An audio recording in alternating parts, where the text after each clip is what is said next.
আসসালামু আলাইকুম প্রিয় দর্শক, অন্য মঞ্চের আলাপচারিতায় আপনাদের সকলকে আমন্ত্রণ জানাচ্ছি। আপনারা দেখলেন ভবানীপুরে পরাজয়ের মুখে দাঁড়িয়ে মমতা বন্দ্যোপাধ্যায়ের প্রলাপ।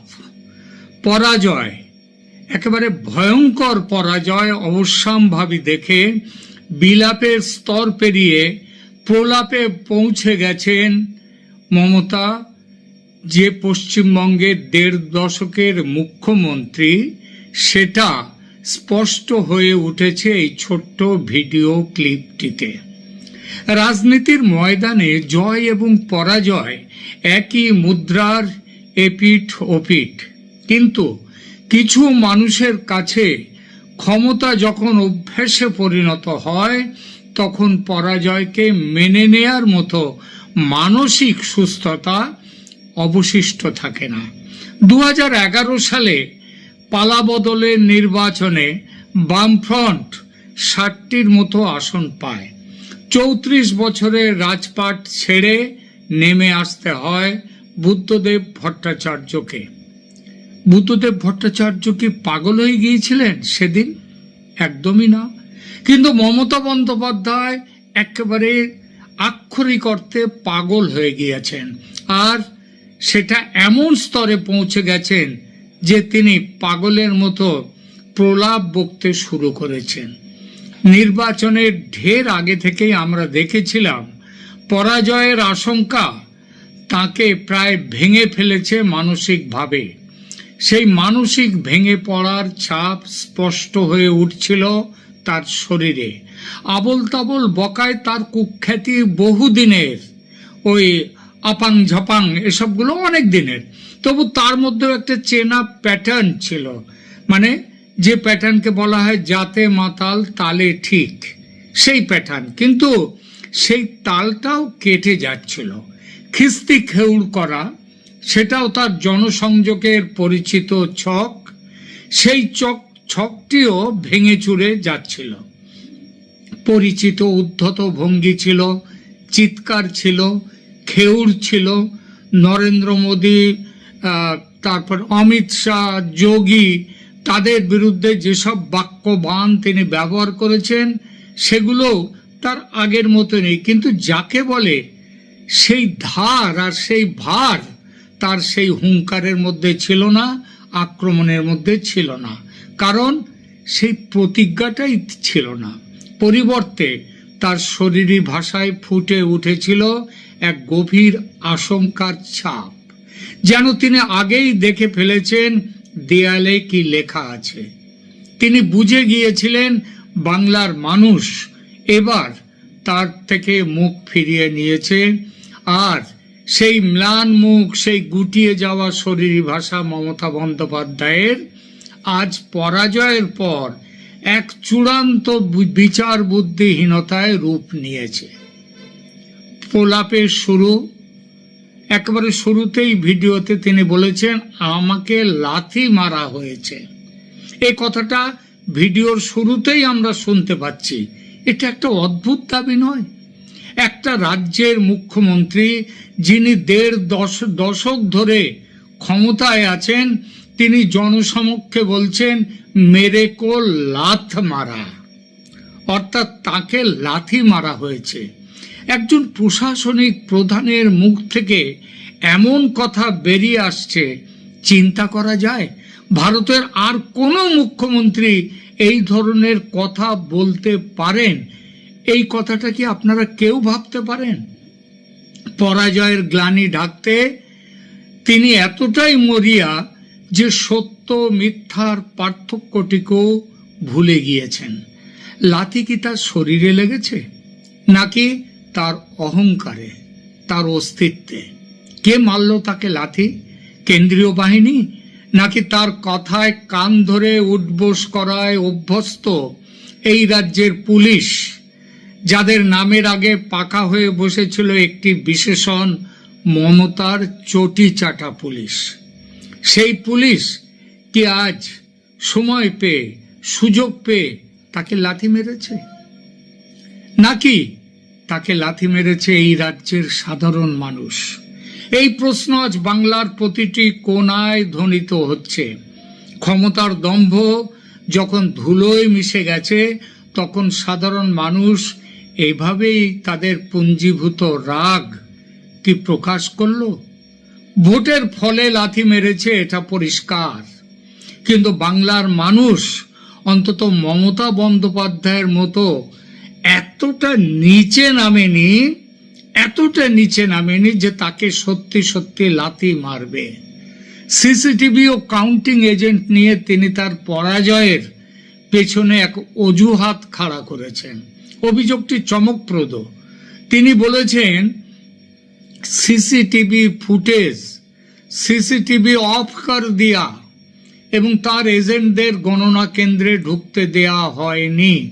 মজার বিষয় হলো, পুরো নির্বাচন প্রক্রিয়া যেখানে কেন্দ্রীয় বাহিনী এবং নির্বাচন কমিশনের স্বচ্ছ অথচ কড়া নজরদারিতে চলে, সেখানে একজন মুখ্যমন্ত্রী কিভাবে এমন বালখিল্য অভিযোগ করেন? তিনি দাবি করছেন তার এজেন্টকে ঢুকতে দেওয়া হয়নি, কিন্তু ভিডিওর আরেকটি অংশে তিনি বলছেন তিনি নাকি মাত্র 5 মিনিটের জন্য ঢুকেছিলেন এবং ডিও তাকে আশ্বাস দিয়েছিলেন যে সব ঠিকঠাক চলছে এবং তিনি দেখেও এসেছিলেন। এই পরস্পর বিরোধী বক্তব্যই প্রমাণ করে যে তার বিচার বুদ্ধি কতটা লোপ পেয়েছে। পরাজয়ের কারণ খুঁজতে গিয়ে তিনি এখন ভূতের ভয় দেখানোর মতো অবাস্তব গল্প ফাঁদছেন। এ সবই বিলাপ থেকে প্রলাপে পৌঁছে যাওয়ার লক্ষণ। ক্ষমতার দম্ভ চূর্ণ হতেই শ্রীমতীর মানসিক বিপর্যয় ঘটেছে। যারা মমতা ব্যানার্জির রাজনীতিকে কাছে থেকে দেখেছেন তারা জানেন তার রাজনীতি সবসময় ছিল বিরোধিতার ওপর ভিত্তি করে, কিন্তু এবার তিনি নিজেই নিজের বিরোধিতায় নেমেছেন।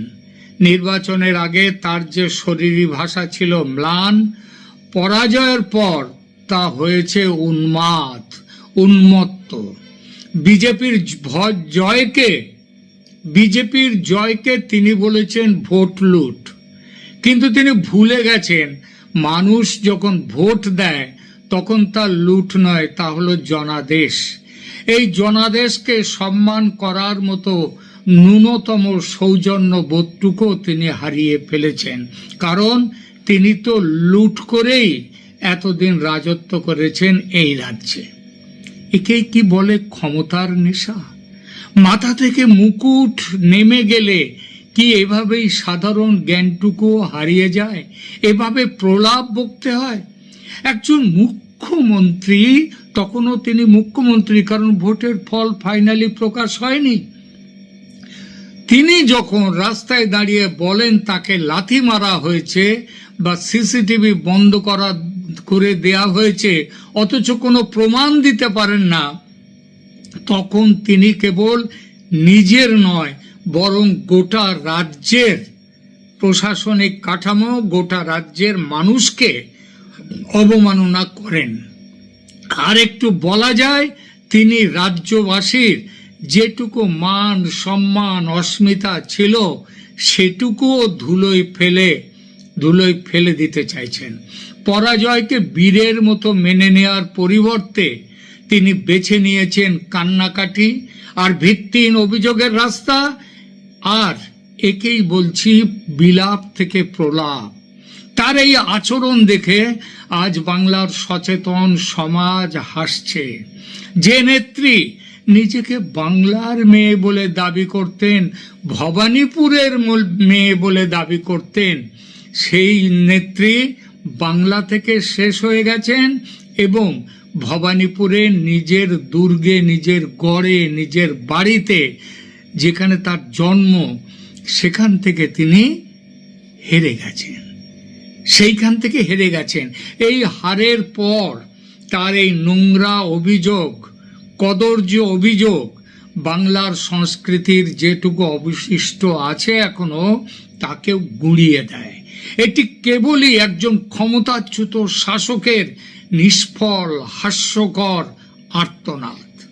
কয়েকদিন আগে একটি ভিডিও করেছিলাম, বলেছিলাম হেরে গেলেও হার স্বীকার করবেন না মমতা ব্যানার্জি। পদত্যাগপত্র দেবেন না রাজ্যপালকে, আঁকড়ে থাকবেন নবান্নের চেয়ার, পৌঁছে যাবেন আদালতে, চক্রান্তের গল্প ফাঁদবেন, জোর করতে গেলে নবান্নের 14 তলা থেকে ঝাঁপ দিয়ে আত্মহত্যার ভয় দেখাবেন, আর তার আত্মহত্যার জন্য দায়ী করে যাবেন নরেন্দ্র মোদীকে, অমিত শাহকে এবং জ্ঞানেশ কুমারকে। পরিস্থিতি, হাসবেন না, পরিস্থিতি সেদিকেই গড়াচ্ছে।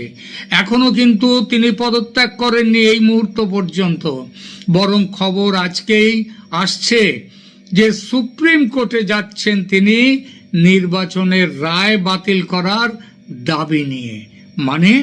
মানে এই নির্বাচন তিনি মানেন না। আনি মানি জানি না, এই নির্বাচন মানি না। ইতিহাস সাক্ষী আছে, ক্ষমতা চিরস্থায়ী নয়, কিন্তু যারা ক্ষমতাকে পৈতৃক সম্পত্তি মনে করে তাদের পতন এভাবেই করুণ হয়। মমতা ব্যানার্জির এই ভিডিও ক্লিপটি কেবল একটি রাজনৈতিক অভিযোগের দলিল নয়, এটা একজন মানুষের মানসিক পতনের উদাহরণ। বিচার বুদ্ধি যখন লোপ পায় তখন বিলাপ প্রলাপে পরিণত হয়। পরাজয়ের অন্ধকার থেকে বাঁচার জন্যে তিনি মিথ্যার জাল বুনছেন। তাকে যে জাল তিনি বুনছেন সেটা তাকে আরো বেশি জনবিচ্ছিন্ন করে তুলছে, মানুষের কাছে হাসির খোরাক করে তুলছে। বাংলার মানুষ শান্তি চায়, তার এই প্রলাপ আর শুনতে চায় না। সময় এসেছে এই দম্ভের অবসান ঘটার। বিলাপ ছেড়ে যদি এই মহিলা আত্মসমালোচনা করতেন তবে হয়তো ভবিষ্যৎ কিছুটা উজ্জ্বল হতো, ফেরার পথ থাকতো। কিন্তু ক্ষমতা যার মাথায় চড়েছে, আর সেই ক্ষমতা রক্ষা করবার জন্য তিনি যে কোনো নোংরা কাজ করতে কোনোদিন পিছিয়ে আসেননি। জালিয়াতি করে নির্বাচন তাই করে গেছেন, সেই তাই করে ক্ষমতায় আছেন, নইলে 21-এই তার পতন হতো। ক্ষমতা যার মাথায় চড়েছে তার কাছে বিবেক আর বুদ্ধির আশা করাটাই ভুল। বোঝা যাচ্ছে বাঙালির আরো ক্ষতি না করে, বাঙালিকে সারা দেশের কাছে, সারা পৃথিবীর কাছে আরো হাসির পাত্র না করে তিনি শান্ত হবেন না। এমন মানুষ, তিনি যত বড় মুখ্যমন্ত্রী থেকে থাকুন, যত বছরের মুখ্যমন্ত্রী থেকে থাকুন, তিনি একটি বিশেষণেরই যোগ্য, তিনি একটি শব্দেরই যোগ্য, সেটা হলো ধিক্কার। ছি মমতা, ছি। ধন্যবাদ। হাসিনা ওয়াজেদ বৈধ প্রধানমন্ত্রী, এরা অবৈধ। হাসিনা ওয়াজেদ প্রধানমন্ত্রী হিসেবেই ঢাকাতে শাহজালাল এয়ারপোর্টে নামবেন, স্যালুট দিয়ে নিয়ে যেতে হবে। আমরা ওই দেশ সৃষ্টি করেছি, আমাদের 17,000 সেনা আত্মবলিদান দিয়েছে। আমরা মুজিবুর রহমানকে প্রোটেকশন দিয়েছি, আমাদের দেশ দলাই লামাকে প্রোটেকশন দিয়েছে। ভারত এটা করে। হাসিনা ওয়াজেদ বৈধ প্রধানমন্ত্রী, এরা অবৈধ। হাসিনা ওয়াজেদ প্রধানমন্ত্রী হিসেবেই ঢাকাতে শাহজালাল এয়ারপোর্টে নামবেন, স্যালুট দিয়ে নিয়ে যেতে হবে। শুভেন্দু অধিকারী পশ্চিমবঙ্গের নবনির্বাচিত মুখ্যমন্ত্রী হতে যাচ্ছেন।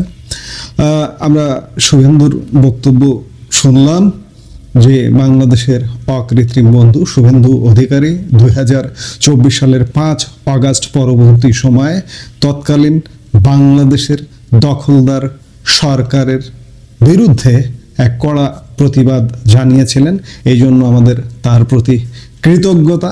আমরা যেভাবে সেই দখলদার সরকারের প্রতি কড়া প্রতিবাদ বলা যায় গত 2 বছর যাবতীয় জারি রেখেছি, শুভেন্দু অধিকারীও ক্ষুব্ধ প্রতিক্রিয়া ব্যক্ত করেছিলেন গণমাধ্যমের নিকট।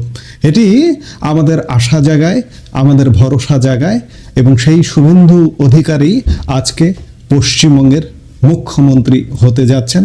আজকে আমরা যে মুহূর্তে ভিডিওটা নির্মাণ করছি, ভোট গণনা প্রায় শেষ পর্যায়ের দিকে, সন্ধ্যে 6টায়। আমরা এই মুহূর্তে যদি আমরা ভোটের ফলাফলটা একটু দেখি যে কে কিভাবে এগিয়ে আছেন। বিজেপি ইতিমধ্যে 200 রাউন্ড করেছেন, আমরা যে মুহূর্তে ফলাফলটা দেখছি। তৃণমূল 87, সিপিএম 1, কংগ্রেস 2, অন্যান্য 3, অর্থাৎ ভূমিধস বিজয়ী হতে যাচ্ছে। জাস্ট বিজয় ঘোষণার পালা। আমরা এই মুহূর্তে যখন ভিডিওটা প্রচার করছি তখন হয়তো ইতিমধ্যে বিজেপিকে নির্বাচন কমিশন বিজয়ী ঘোষণা করে দিয়েছে। কাজেই আমরা শুভেন্দু অধিকারীকে আবারও অভিনন্দন জানিয়ে এই আলাপটা শুরু করতে চাই। আমরা আজকে আলাপ করতে চাই যে কোন ম্যাজিকে বিজেপি পশ্চিমবঙ্গে বিধানসভা নির্বাচনে ভূমিধস বিজয়ী হলো। তার আগে আমরা একটু দেখে নিতে চাই যে পশ্চিমবঙ্গ শুধু নয়, আজকে ভারতের 4টি রাজ্য এবং একটি কেন্দ্রশাসিত অঞ্চলে একই সাথে ভোট গণনা চলছে বা চলেছে বা ইতিমধ্যে অনেক জায়গায় শেষও হয়ে গেছে। পশ্চিমবঙ্গ, তামিলনাড়ু, কেরালা, আসাম এবং কেন্দ্রশাসিত অঞ্চল পেদুচেরিতে ভোট গণনা হয়েছে ইতিমধ্যে। আমরা যে মুহূর্তে ভিডিওটা প্রচার করছি অনেক জায়গায় ফলাফল চূড়ান্তভাবে ঘোষণাও করা হয়েছে, বেসরকারিভাবে বিজয়ী ঘোষণাও করা হয়েছে ইতিমধ্যে। এই সবগুলোর মধ্যে আমাদের জন্য, আমি আগেও একাধিক ভিডিওতে বলেছি, আজকেও বলছি যে অন্য রাজ্যগুলোর চেয়ে আমাদের সবচেয়ে গুরুত্বপূর্ণ হচ্ছে পশ্চিমবঙ্গ বিধানসভা নির্বাচন। পশ্চিমবঙ্গ সরকারে কে আসছে এটি একটি গুরুত্বপূর্ণ, কারণ বাংলাদেশ বলতে ভারতের ভারতের পশ্চিমবঙ্গের সাথেই যাবতীয় লেনদেন, যাবতীয় ভাবের আদান প্রদান, যাবতীয় ব্যবসা বাণিজ্য, মানুষের যাতায়াত, সবকিছু 80 থেকে 90% এটি দিয়ে হয়। এই জন্য আমাদের পশ্চিমবঙ্গটা অত্যন্ত গুরুত্বপূর্ণ। আমরা একটু ইতিহাস থেকে যদি দেখে নেই যে পশ্চিমবঙ্গে এখন পর্যন্ত বিভিন্ন সময় বিভিন্ন দলের শাসন হয়েছে, শাসন জারি হয়েছে। কখনো কখনো অস্থির পরিস্থিতির কারণে রাষ্ট্রপতির শাসনও জারি হয়েছে। 1947 সালে দেশভাগের পর 47 থেকে 1967 পর্যন্ত, স্বাধীনতার পর প্রায় 20 বছর কংগ্রেস সেখানে একচ্ছত্র ক্ষমতায় ছিল। এরপর খানিকটা অস্থিরতার যুগ ছিল, যুক্তফ্রন্ট, এবং এটিকে অস্থিরতার যুগই বলা হয়। 1967 থেকে 1972 এই সময়ে বারবার সরকার পরিবর্তন হয়েছে এবং কখনো কখনো রাষ্ট্রপতির শাসন জারি হয়েছে, কখনো 1 বছরও অনেক সরকার থাকে, এমনটাও ঘটেছে এই অস্থিরতার যুগে। এই অস্থিরতার যুগ পেরিয়ে 1977 সালে আসে বামফ্রন্ট এবং এটিকে বলা হয় বামফ্রন্ট যুগ। 1977 থেকে 2011 সাল টানা 34 বছর বামফ্রন্ট সরকার শাসন করে, যা ভারতের ইতিহাসে অন্যতম দীর্ঘতম সংসদীয় শাসন। এরপর 2011 সালে পশ্চিমবঙ্গের মসনদে আসে তৃণমূল কংগ্রেস। 2011 সালে পরিবর্তনের পর থেকে মমতা বন্দ্যোপাধ্যায়ের নেতৃত্বের তৃণমূল কংগ্রেস ক্ষমতায় এখন পর্যন্ত রয়েছে, আজকে পর্যন্ত, বা 7 তারিখে হয়তো সরকার গঠন হবে। ফলাফল ইতিমধ্যে আমরা জেনে গেছি, বিজেপি এখানে সরকার গঠন করছে, ভূমিধস বিজয়ী হয়েছে। পশ্চিমবঙ্গ বিধানসভায় মোট আসন সংখ্যা 294টি। এর মধ্যে একটি কেন্দ্র দক্ষিণ 24 পরগনার ফলতায় নির্বাচনী অপরাধ এবং গণতান্ত্রিক প্রক্রিয়া ভঙ্গের অভিযোগে সমগ্র বিধানসভায় ভোট বাতিল করা হয়েছে। ওই কেন্দ্রে ফের ভোট হবে আগামী 21শে মে, গণনা হবে 24শে মে। তাই সোমবার ফলতা বাদে বাকি 293 কেন্দ্রের ভোট গণনা অনুষ্ঠিত হয়েছে। আমরা মোটামুটি ইতিহাস দেখলাম, সার্বিক অবস্থা দেখলাম। এখন আমরা একটু বুঝতে চাই যে কোন ম্যাজিক গুণে পশ্চিমবঙ্গে ভারতের স্বাধীনতার পর প্রথমবার বিজেপি সেখানে সরকার গঠন করতে যাচ্ছে। বাংলার রাজনীতিতে এক ঐতিহাসিক মুহূর্ত। দীর্ঘ 15 বছরের তৃণমূল শাসনের অবসান ঘটিয়ে মহাকরণ বা নবান্নের দখল নিতে চলেছে ভারতীয় জনতা পার্টি, অর্থাৎ ভারতের কেন্দ্রীয় সরকার যে দলটি শাসন করছে সেই দলটি এবার পশ্চিমবঙ্গের মসনদের দায়িত্ব নিতে যাচ্ছে। খানিকটা অপ্রত্যাশিতভাবেই প্রায় 2 শতাধিক আসন নিয়ে বাংলার মসনদে বসতে চলেছে গেরুয়া শিবির। কিন্তু সবার মনে এখন একটাই প্রশ্ন, কোন ম্যাজিকে বাংলার এই অভূতপূর্ব গেরুয়া ঝড়ের আসল কারণ কি? কেন মানুষ 15 বছরের চেনা সরকারকে সরিয়ে পরিবর্তনের জোয়ারে গা ভাসালো? এই মুহূর্তের ভিডিওতে আমরা সেই মহা ভোট বিপ্লবের নেপথ্য কাহিনী বুঝতে চেষ্টা করব। বন্ধুরা, বঙ্গে বিজেপির এই বিরাট জয়ের অন্যতম প্রধান কারণ হলো ধর্মীয় মেরুকরণ।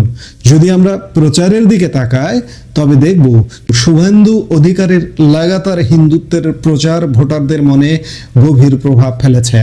অমিত শাহর অভিন্ন দেওয়ানি বিধির প্রতিশ্রুতি এবং সর্বোপরি বাঙালি মধ্যবিত্ত হিন্দুদের মধ্যে অনুপ্রবেশকারী এবং রোহিঙ্গাদের ভয় ধরানো বিজেপির এই প্রচার কৌশল বাংলায় এক প্রকার অকল্পনীয় কাজটি করে দেখিয়েছে। ভোটের ফল বিশ্লেষণ করলে দেখা যাচ্ছে বাংলা স্পষ্টত হিন্দু ভোট এবং মুসলমান ভোটে বিভক্ত হয়ে গেছে।